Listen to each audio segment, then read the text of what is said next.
বাংলাদেশ প্রথম এই নীতিতে দেশের স্বার্থ রক্ষা করে যুক্তরাষ্ট্রের সাথে কথা হয়েছে। জাতীয় সংসদে এমনটাই জানিয়েছেন প্রধানমন্ত্রী তারেক রহমান। মালয়েশিয়া ও চায়না সফরের জন্য জাতীয় সংসদে ধন্যবাদ প্রস্তাব পাশ হওয়ার পর তিনি বলেন, দেশ দুটি সফরের যদি কোনো অর্জন থাকে সেটি দেশের মানুষের। প্রধানমন্ত্রীর এই সফরকে ইতিবাচক আখ্যা দিয়ে আগামীতে বিদেশের সাথে হতে যাওয়া সব চুক্তি সংসদে আলোচনা করার আহ্বান জানান বিরোধী দলীয় নেতা। নির্মাণে নাম্বার 1 শাহ সিমেন্ট। নির্বাচিত হওয়ার পর গত ২১ জুন ৬ দিনের রাষ্ট্রীয় সফরে মালয়েশিয়া আর চায়না যান প্রধানমন্ত্রী। সফর শেষে শুক্রবার রাতে দেশে ফেরেন তিনি।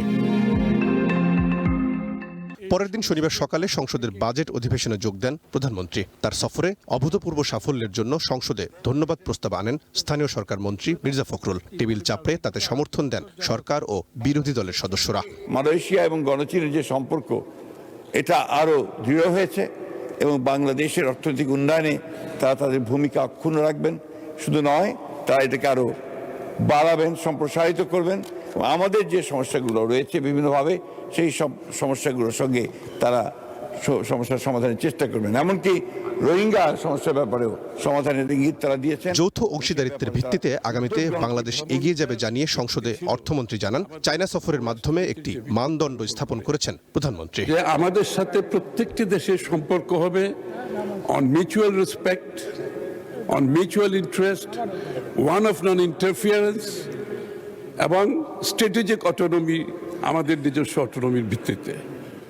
মাননীয় প্রধানমন্ত্রীর এই ভিজিট সেটা প্রমাণ করেছেন।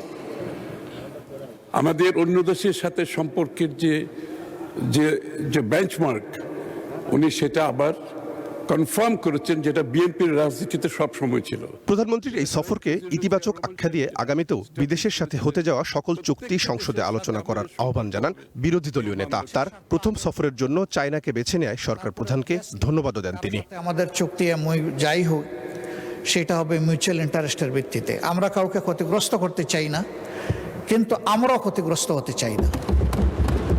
এই ভারসাম্যটা রক্ষা করেই আগামীর পলিসি যেন পরিচালিত হয়। পরে নিজের বক্তব্যে এই সফরের সকল অর্জন দেশের মানুষের স্বার্থে উল্লেখ করেন প্রধানমন্ত্রী। বলেন, দুটি দেশের সাথে হওয়া সকল আলোচনায় বাংলাদেশ প্রথম নীতি অনুসরণ করেছেন তিনি। আমি আমার দেশের মানুষের স্বার্থ নিয়ে কথা বলার এবং সেই স্বার্থ রক্ষা করার চেষ্টা করেছি। মাননীয়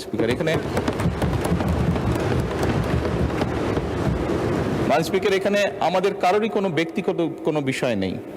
এটি যদি কোনো কিছু অর্জন হয়ে থাকে, ভালো কোনো কিছু অর্জন হয়ে থাকে, এটি বাংলাদেশের অর্জন।